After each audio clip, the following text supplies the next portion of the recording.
오늘 하나님께서 우리에게 주시는 말씀은 8월 19일 본문입니다.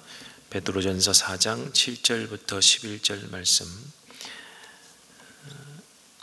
베드로전서 4장 7절부터 11절 말씀을 한 절씩 저와 여러분이 교독하겠습니다.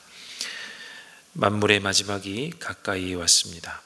그러므로 정신을 차리고 삼가 조심하여 기도하십시오. 무엇보다도 먼저 서로 뜨겁게 사랑하십시오.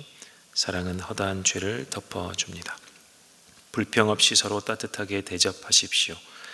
각 사람은 은사를 받은 대로 하나님의 여러 가지 은혜를 맡은 선한 관리인으로서 서로 봉사하십시오. 함께 읽습니다. 말을 하는 사람은 하나님의 말씀을 전파하는 사람답게 하고, 봉사하는 사람은 하나님께서 주시는 힘으로 봉사하는 사람답게 하십시오. 그리하면 하나님이 모든 일에 예수 그리스도로 말미암아 영광을 받으실 것입니다. 영광과 권세가 영원 무궁하도록 그에게 있습니다. 아멘. 여러분, 우리 주변에 잘못된 종말론에 사로잡힌 사람들이 많이 있습니다. 뚜렷하게 우리가 잊을 수 없게 기억하는 것은 우리 99년인가요? 10월 28일 다미선교회에 잘못된 종말론에 사로잡혀서 재산, 학업, 직업 다 버렸던 그런 일도 기억이 나고, 특별히 주변에 또 많이 퍼져 있는 우리 신천지 같은 이단은 또한 잘못된 종말론에 사로잡혀 있기 때문에 이단에 속하는 그런 일도 있습니다. 며칠 전에 서울에 갔다가 서점을 방문했는데 중간에 신천지 남자 두 분이 저를 찾아오셨습니다. 어떻게 목사인 줄 알고 인상이 그렇다고 네, 맞습니다 하고 별로 저 신경 안 쓰셔도 된다고 이야기를 했더니만 대뜸 화를 내더라고요. 목사가 그러면 안 된다 그러고, 그래서 화를 내시든지 하고 저는 그냥 제가 갈 길을 갔던 기억이 있는데, 그런 모습을 볼 때도 보면 본인들은 급한 마음이 있겠죠. 잘못된 종말론에 의해서 모든 일상을 거기에 투자하기 때문에 급한 마음에 화를 내지 않나 이렇게 생각이 드는데, 이렇게 잘못된 종말론에 사로잡히면 일상을 모두 흔들어 버릴 만큼 자신뿐만 아니라 또 주변의 사람들을 혼돈을 가져오게 만들어 버립니다. 종말, 마지막 이런 것들이 그들에게는 매우 위협적인 것으로 해석되기 때문에 그렇습니다. 그렇게 되면 혼란스러운 만큼, 일상을 완전히 버릴 만큼 정신 상태를 이렇게 그쪽으로 이렇게 내던져 버리기 때문에 그렇습니다. 그래서 오늘 본문에 의하면 사도 베드로가 이야기를 합니다. 정신을 차리라, 이렇게 이야기합니다. 정신을 차리고 라고, 사실은 오늘 몇 절 안 되지만 사실은 그러므로 정신을 차리고, 여기가 굉장히 베드로가 강조하고 있는 구문 단어들입니다. 원래 이 정신을 차리고는 배경이 있습니다. 무엇과 비교해서 생각해야 하는 이 배경이 있냐면, 술 취하지 말라와 이게 비견되는, 그래서 반대되는 개념입니다. 술에 취하지 않고 정신을 차려라, 이런 말인데, 사실은 혼돈하지 말라. 우리가 술에 취하게 되면 자의적으로 내가 스스로 내 몸을 맡기거나 내 생각을 맡기지 않지 않습니까? 이렇게 다 혼란스럽게, 혼돈스럽게 나도 모르는 말들을 해가면서 지내게 되는데, 그렇게 하지 말아라. 생각을 아무렇게나 내던지지 말고 정신을 차리라, 이런 말입니다. 즉 이 말은 만물의 마지막, 종말의 때를 바로 해석하고 삶의 방향으로 삼으라는 말과 같습니다. 혼미하지 말고, 혼돈을 가져오지 말고, 개인도, 그리고 개인 주변도, 그리고 함께 이루는 공동체도 정신을 차리고 혼돈스럽게 하지 말고 삶의 방향을 바로 잡으라라는 말입니다. 베드로가 말하는, 그리고 신약 교회가 공유한 종말의 때, 그리고 종말이란 무엇일까요? 그것은 하나님의 구원 계획이, 그리고 하나님의 구원 계획의 모든 사건이 모두 발생했다, 모두 다 끝났다. 하나님이 계획하셨던 구속의 모든 사건들이 예수님으로 말미암아 모두 다 종결되었다. 그런데 거기서 끝이 아니다. 그러나 거기서 끝이 아니고 재림이 있고, 그리고 재림 이후에 완벽한 하나님의 통치가 있다. 그것을 기다리는 때, 그것이 베드로 그리고 신약교회가 공유한 종말이라는 것입니다. 그래서 이미 모든 일은 이루어졌다. 그러나 아직 아니다. 무엇이 아직 아닙니까? 재림과 통치가 남아있기 때문에 아직 아니다. 이미 다 이루었지만 아직은 아니다. 이런 사상이 이 개념이 등장했었던 것입니다. 그런데 생각해보면 우리는 그때로부터, 이 초대교회 때로부터 시간이 이만큼 엄청나게 긴 시간이 흘러왔지 않습니까? 그러다 보니 우리는 사실 이 긴장감, 이 초대교회가 가졌던, 이 신약교회가 공유했던 이 종말론보다는 상당히 좀 비견될 정도로 긴장감이 상당히 떨어져 있는 상태이기는 하죠.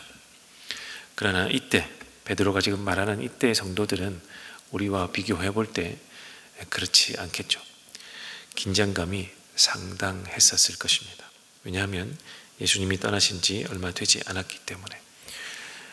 그리고 말씀에 의하면 살아서 때를 볼 자도 있다라고 이렇게 알고 있었기 때문에 상당한 긴장감을 가지고 살았을 것이 분명합니다. 그렇다고 우리가 이렇게 긴장감을 늦추고 사는 것이 올바르다라고 말할 수 있는 것은 아닙니다. 자, 이 마지막 때에 교회 공동체가 정신을 차리고 해야 할 일들이 있다라고 오늘 베드로가 가르쳐주고 있는 것입니다. 긴장하면서 살아야 함에도 불구하고 우리가 이 네 가지는 놓치지 말아야 합니다 라고 베드로가 이야기하는데, 그 첫 번째가 무엇이냐 하면 기도라는 것입니다. 우리가 이러한 것들은 놓치지 말고 정신을 차리고 있어야 합니다 라고 말하는 것 중에 제1번이 뭐냐 하면 기도라는 것입니다. 이 기도가 첫 번째 권면인 것을 우리가 올바로 기억해야 합니다. 기도는 마지막 때 종말을 살아가는 하나님의 백성들, 주님의 성도들에게 매우 중요한 것이기 때문에 그렇습니다. 우리를 정신 차리게 해줄 첫 번째 도구이고 하나님과 소통하는 도구이기 때문에 그렇다는 것, 우리가 기억해야 될 것입니다. 두 번째는 무엇이냐? 사랑이다라는 것입니다. 사랑. 그것도 그냥 사랑이 아니라 뜨겁게 사랑하는 것, 뜨겁게 사랑하는 것입니다. 무엇이 덮일 만큼 뜨겁게 사랑해야 하느냐? 허다한 죄를 덮을 만큼 사랑하라 라는 것입니다. 그러나 우리가 오해하지 말아야 될 것은 아무 죄나 다 덮어라 이런 맛은 아니겠죠. 이 죄는 고백된 죄, 인정한 죄, 드러났을 때 고백된 죄, 이런 것들 말하는 것입니다. 이 고백된 죄를 덮어주는 것이 그 고백자를, 고백한 그 사람을 사랑하는 것이기 때문입니다. 세 번째는 무엇이냐? 대접하는 것입니다. 이 대접은 아무나 모든 사람을 대접하라, 그것도 우리가 해야 될 일입니다. 누구나 차별을 이렇게 해서 대접하지 말고 누구는 대접하고 이런 것은 아니겠죠. 그러나 지금은 베드로가 특정인을 대상으로 지금 대접하라는 것을 우리가 알아야 되는데요. 이 대접은 순회 전도자를 소홀히 여기지 말라라는 뜻이 담겨 있습니다. 순회 전도자에게 이 초대교회 때에 복음을 가지고 복음의 뜨거움을 받아 성령의 인도함을 받아 이렇게 바울처럼, 이 사도들처럼 돌아다니면서 전도했던 사람들이 꽤 있었습니다. 이제 그들은 그 무일푼으로 경제활동을 전혀 할 수 없고 돌아다니는 사람들이었기 때문에 거의 걸식을 했단 말이죠. 그들을 소홀히 여기지 말라는 것입니다. 그들에게 연보하고 헌금하고 숙식 제공을 하라 라는 사실은 배경이 깔려 있습니다. 그런 당시 상황을 반영하는 것인데, 사실은 당시 사람들에게, 이 순회전도자에게 이렇게 정성을 다하여 대접하는 것은 매우 어려운 일입니다. 초대교회 때의 모든 기독교인들은 대부분이 가난한 사람들입니다. 로마의 압제 가운데에 신앙을 지켜야 했기 때문에 모두 다 이렇게 박해를 받던 상황 아니면 그런 대상들이었기 때문에 부유한 사람이 거의 드물었습니다. 근데 그 사람들은 뭐 이렇게 대접하는 것이 어려운 일은 아닙니다만, 대부분의 사람들은 순회전도자를 맞이할 심적 여유가 없는 상태의 사람들이었습니다. 그래서 디모데전서 3장 2절이나 디도서 1장 8절을 보면 이 순회전도자를 지극히 대접하는 것이 누구의 덕목이냐면 장로의 덕목입니다. 장로는 반드시 이것을 하라라고 했던 것입니다. 그러나 장로만 할 수 있는 일은 아니죠. 모든 성도들이 해야 되는 일인데, 이 가난한 성도들에게 이런 권면을 하는 것은 무엇이겠습니까? 내가 가난하다고 하여서 내 상황에 매여서 이렇게 대접하는 것에 이렇게 손을 놓지 말라라는 권면입니다. 할 수 있는 대로 손 대접하라라는 것입니다. 우리가 이 말씀을 받을 때도 마찬가지입니다.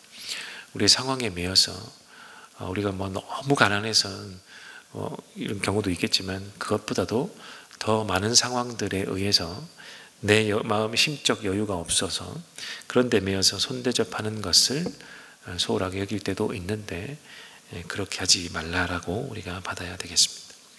우리 마지막으로 베드로가 권면하는 것, 마지막 때의 교회 공동체가 정신 차리고 해야 될 일, 네 번째는 뭐냐? 봉사입니다. 봉사. 이 봉사는 직분자의 맡은 임무입니다. 교회가 집사를 세운 이유이기도 하죠.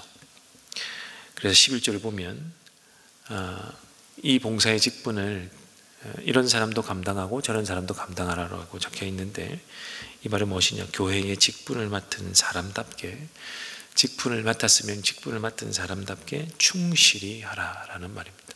그냥 일반적으로 우리가 마음을 다해 하는 봉사라기보다는 베드로가 말하고 있는 것은 교회를 이루는 모든 지체들이요, 받은 직분대로 충실히 그 직분을 잘 감당하시고 봉사하십시오. 우리가 교회 직분을 맡는다는 건 명예의 직도 아니고요, 월급을 받는 일도 사실은 아니지 않습니까? 그래서 우리는 이걸 봉사한다, 저것을 봉사한다 이렇게 말하곤 하는데, 모든 직분자들은 이것을 즐겁게 감당해야 될 일입니다. 그래야만 여러분의 교회 공동체가 든든히 서고 잘 서갈 것입니다. 베드로가 말하는 것은 바로 이것입니다. 성도 여러분, 마지막 때일수록 우리를 정신을 혼미하게 하는 것들이 많이 있습니다. 정신을 차리지 못하게 하는 것들이 많이 있습니다. 술 취하지 말라를 그 말 그대로 그냥 술에만 적용할 것이 아님을 우리가 잘 알고 있습니다. 취하지 말라라고 할 때에 술뿐만 아니라 우리를 취하게 만드는, 우리를 정신을 혼미하게 만드는 것들이 정말 많이 있죠. 우리를 하나님에게서 멀어지게 하는 것들, 하나님에게서 집중하지 못하게 하는 것들, 이런 것들은 이 시대에도 참 많이 있습니다. 그럴수록 베드로의 권면을 잘 기억하면 좋겠습니다. 이 네 가지를 잘 챙기십시오. 정신을 똑바로 차리고 잘 챙기십시오. 기도하십시오. 뜨겁게 사랑하십시오. 대접하십시오. 봉사하십시오. 우리가 이런 것들을 잘 기억해서 우리 주님의 가르침을 충실히 따르시는 저와 여러분 되면 좋겠습니다. 언제까지요? 주님이 다시 오실 때까지.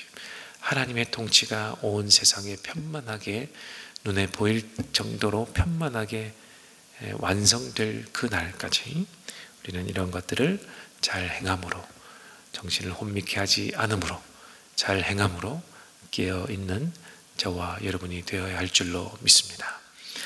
우리 함께 기도하시겠는데요. 첫 번째로는 하나님, 이 종말의 때를 사는 내가 잘못된 종말론에 흔들리지도 말게 하시고 여러 것들에 내 정신을 빼앗기는 혼미한 상태를 가지지 않기를 원합니다. 그래서 기도하고 사랑하고 대접하고 봉사하는 일에 소홀하지 않는 우리 모두가 되게 하여 주시옵소서. 우리 첫 번째로 기도하면 좋겠고, 오늘은 목장들을 위해서 기도하는 날입니다. 하나님, 또 코로나가 이렇게 또 많이 퍼지고 있는 이 때에 우리 목장들이 위축되지 않도록 하나님 도와주시고 목장 모임을 슬기롭게 또 지혜롭게 잘 이어갈 수 있도록 하여 주셔서 각 목장들이 함께 모임으로 든든히 세워져 가는, 또 서로를 위해 기도하는 목장이 될 수 있도록 도와주시옵소서. 목장을 위해서 기도해 주시고요. 또 세 번째, 여러분의 개인의 기도 제목들로 기도하심으로 오늘 이 새벽 이후의 시간을 가지도록 하겠습니다. 함께 기도합니다.